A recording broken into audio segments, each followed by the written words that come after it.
গল্প শুনতে কার না ভালো লাগে, কিন্তু এই গল্পটা যদি একটা চমৎকার ভূতের গল্প হয়। আশ্চর্য, কফি কি আমাদের জন্য তৈরি ছিল? এই প্রশ্নটা আমাদের দুজনের মনের মধ্যে ঘুরপাক খেতে লাগলো। অভিজিৎ বলল, আজকে ট্রেনে এসেই ভালো করেছিস তোরা, না এলে পরে এলে আর দেখা হতো না। হঠাৎ একটা দরকারি কাজ পড়ে যাওয়া, একটু পরেই আমাকে দানাপুর চলে যেতে হবে। সেজন্য অবশ্য তোদের থাকার কোনো অসুবিধা হবে না, আমি তোদেরকে চাবি দিয়ে চলে যাব। তোরা বাইরে যাওয়ার সময় মেন গেটে তালা দিয়ে যাস। অনেক হোটেল আছে এখানে, যেখানেও খেয়ে নিয়ে ঠিক 2টোর সময় রেডিও স্টেশনে চলে যাবি। তবে তবে ভাই, একটা কথা, আমার ওপর রাগ করে কাজ মিটে গেলে চলে যাস না যেন। আমি সন্ধ্যার সময় ফিরব, তারপর 3 বন্ধুতে রান্না খাওয়া দাওয়া করে হই হুল্লোড় করে কাটিয়ে দেবো সারা রাত। রাজীব কফি খেতে খেতে বলল, তা তো বুঝলাম, কিন্তু ভাই একটা কথা, এখনকার অ্যাপ্লিকেশন যে সিগনেচার করা আছে তার সঙ্গে তো আমার কোনো মিলবে না। এতে কোনো অসুবিধা হবে না তো? না না, কোনো অসুবিধা হবে না।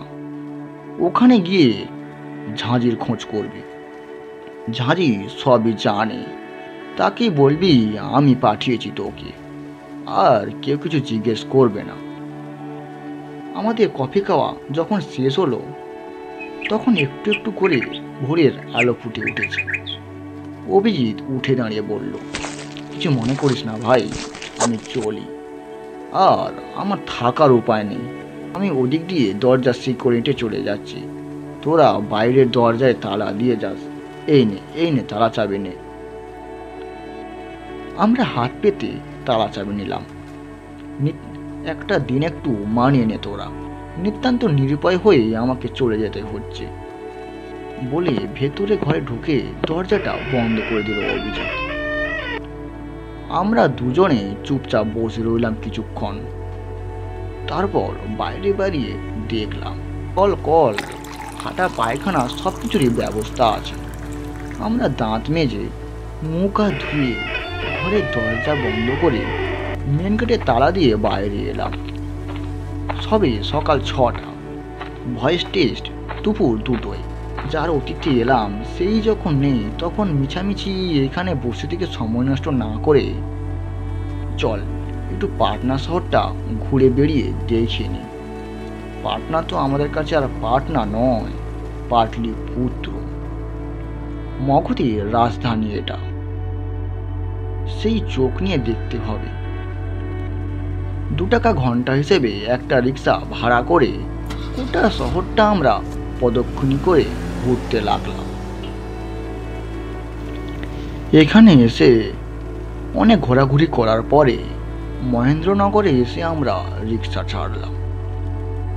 এখানে এসে অনেকক্ষণ ধরে দোতলার বারান্দায় বসে গঙ্গার সৌন্দর্য দেখলাম। তারপর একটা হোটেলে খেয়ে ঠিক 2টোর সময় এসে হাজির হলাম পাটনা বেতার কেন্দ্রে।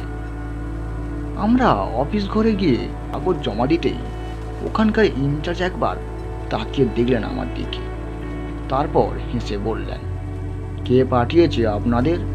অভিজিৎ বাবু বুঝি? আশ্চর্য তো, লোকটা জানলো কি করে?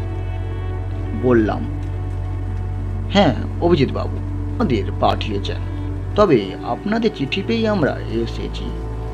কেন, আপনি কি ঝাঁঝি? জি হ্যাঁ। কোথা থেকে আসছেন আপনারা? এখন এখন আমরা অভিজিৎ বাবুর বাড়ি থেকে আসছি। তা বলুন, তা আমি কি করতে পারি আপনাদের জন্য শুনি? কি আর করবেন, আমার বন্ধু রাজীব পাটনা বেতার কেন্দ্রে থেকে গান গাইবে, ওর ভয়েস টেস্ট করে ছেড়ে দিই। আপনারা কলকাতায় কোথায় থাকেন ঠিক বলতে পারবেন? আগে ঠিক কলকাতা নয়, আমি থাকি হাওড়া, আর আমার এই বন্ধুটি থাকেন ব্যান্ডেলে। ঝাঁঝি বললেন, কিন্তু যে চিঠি আপনারা এনেছেন এই চিঠির উপর ভরসা করে কি আপনার বন্ধুর ভয়েস টেস্ট করতে পারি কি? কেন পারেন না? এই তো আপনাদের দেওয়া চিঠি, দেখুন দেখুন না দেখুন। স্বীকার করে বললাম, এই তো কিন্তু এতে রাজীববাবুর নাম কোথায়? এ তো অন্য নাম দেখছি। আছে। বললাম, কি ব্যাপার? আমার নাম কেন? আমি তো গান গাইতে পারি না। তাছাড়া আমি তো কোনো আবেদনও করিনি। আমরা দুজনেই চিঠির ওপর ঝুঁকে পড়ে দেখলাম, তাতে পরিষ্কার করে লেখা আছে আমার নাম। বললাম, কি ব্যাপার? আমার নাম কেন? আমি তো গান গাইতে পারি না। তাছাড়া আমি তো কোনোদিন এসব আবেদনও করিনি। আবেদন তো উনিও করেননি, ওর হয়ে অভিজিৎবাবু করেছিলেন। সে যেই করুক, এই চিঠি যখন হাতে পেয়েছিলাম আমরা, তখন কিন্তু রাজীবের নামই লেখা ছিল এতে। তাহলে কি বলতে চান, আমি কোনো কারসারি করেছি এতে নাকি? না না না না, সে কি কথা! বলে বললাম, আচ্ছা খামটা একবার দেখি তো। ঝাঁঝি আমাদের খাম দিলে, তাতে আমার নাম এবং বাড়ির ঠিকানা দেখে আমি অবাক হয়ে গেলাম। কি আশ্চর্য! এই ঠিকানায় চিঠি এলে তো চিঠি তো আমি পেতাম, ব্যান্ডেলে বসে রাজি পাবে কেন? এই শীতেও আমাদের কপালে ঘাম দেখা দিল। ঝাঁঝি কঠিন গলায় বললেন, গভর্নমেন্টকে চিট করতে আসার জন্য আমি আপনাদের দুজনকেই পুলিশে দেব। আমরা সব হয়ে বললাম, ঝাঁঝি প্লিজ, আপনি বিশ্বাস করুন, আমরা জোর চোর নই। আসলে আমরা বোকা বেনে গেছি। কেউ আমাদের বিপদে ফেলবে বলেই এই টোপ ফেলে এই কাজ করেছে।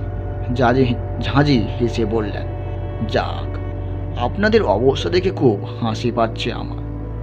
তবু আপনাদের জন্য আমার একটু ঠিক মায়া হচ্ছে না। ঠিক আছে রাজীববাবু, আপনি এক কাজ করুন, ব্যাকডেটে একটা অ্যাপ্লিকেশন করুন। তারপর দেখছি আপনার ভয়েস টেস্টটা করে আমরা কিছু করতে পারি নাকি। রাজীব তাই করল। ঝাঁঝিউকে নিয়ে গেলেন একটা স্টুডিওর ভেতরে। তারপর প্রায় আধা ঘন্টা বাদে যখন ফিরে এলেন, তখন রাজীবের মুখ বেশ প্রসন্ন। ঝাঁঝি বললেন, আপনার অ্যাপ্লিকেশনের ফর্মে আপনি অভিজিৎবাবুর ঠিকানা দিয়েছেন তো? রাজীব বললেন, হ্যাঁ হ্যাঁ, ঠিক করেছেন। কেননা ওয়েস্ট বেঙ্গল থেকে এসে পাটনায় অডিশন দেওয়া বা প্রোগ্রাম পাওয়া ঠিক যায় না। তবে আপনার কেসটা একটু আলাদা। আপনি ফর্মের পেছনে আপনার প্যান্ডেলের ঠিকানাটা লিখে দিন। পাস করলে বা প্রোগ্রাম পেলে চিঠি দেব। মনে হচ্ছে ঠিক আপনার হয়ে যেতেও পারে। আপনার জন্য আমি অপ্রাণ চেষ্টা করব। তবু আমি তো ফাইনালে অথরিটি নই। যা হবে ঠিক দেখা যাবে। ইতিমধ্যে বাড়ি ফিরে বেশ পুরোদমে সঙ্গীত চর্চা চালিয়ে যান। যদি পাস করে যান তাহলে ঠিক খুব শীঘ্রই এখানে গাইতে আসতে হবে, এই বলে দিলাম। আমরা বললাম, প্রোগ্রাম পেলে ঠিক কতদিন বাদে পাওয়া যাবে তা ঠিক বলতে পারবেন? তা ঠিক মাসখানেকের মধ্যে হবে। আমরা নমস্কার জানিয়ে উঠতেই ঝাঁঝি বললেন, কোথায় যাবেন এখন? এখন আর কোথায় যাব, অভিজিতের ওখানেই যাব। ঝাঁঝি বললেন, আপনারা দেখছি রীতিমতো সম্মোহিত হয়ে যান। আচ্ছা, আপনাদের কি একবার জন্য মনে হলো না এই নামে আপনাদের কোনো বন্ধু নেই বলে? অবস্থার মতো অন্ধকার হয়ে গেল আমাদের মুখ। ঝাঁঝি একথা জানলেন কি করে? সত্যিই তো এই নামে তো আমাদের কোনো বন্ধু নেই। আমরা কাঁপা গলায় বললাম, কি ব্যাপার বলুন তো? আচ্ছা ঠিক আছে, আচ্ছা তার আগে বলুন তো, আপনারা এসেছেন কখন, কোন গাড়িতে? পাঞ্জাব মেলে ভোরবেলায় ওর বাড়িতে গিয়েছিলেন বুঝি? আগে হ্যাঁ, ভোরবেলায় গেছেন। না হলে রাতে গিয়ে ওর সঙ্গে সারা রাত থাকলে আপনারা পাগল হয়ে যেতেন। সে কি? আরে মশাই, অভিজিৎ বলে এখানে কেউ থাকে না। তবে এক সময় থাকতো, আমার বিশেষ বন্ধু লোক ছিল। আজ থেকে প্রায় 7-8 বছর আগে এই বাড়িটা কেনার পর ও এক বিশেষ সম্প্রদায়ের লোকের হাতে খুন হয়।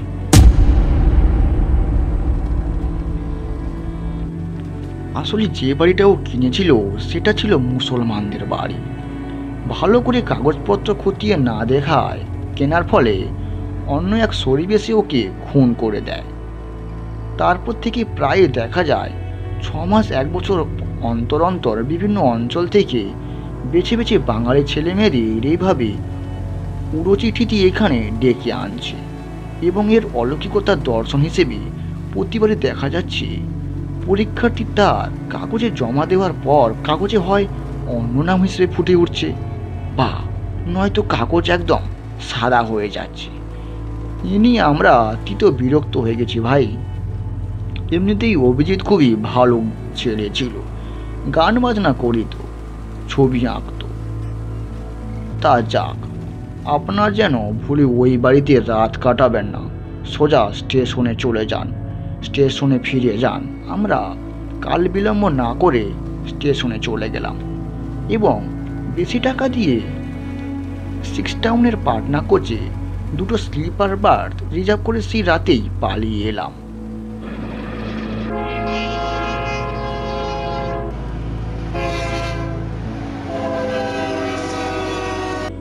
ঝাঁঝি অবশ্য কথা রেখেছিলেন। কিছুদিন পরেই ভদ্রতা করে সরকারিভাবে চিঠি দিয়ে রাজীবকে পাটনা বেতার কেন্দ্রের ভয়েস টেস্টে উত্তীর্ণ হতে পারায় কথা জানিয়েছিলেন। আমাদের গল্প এখানেই সমাপ্ত।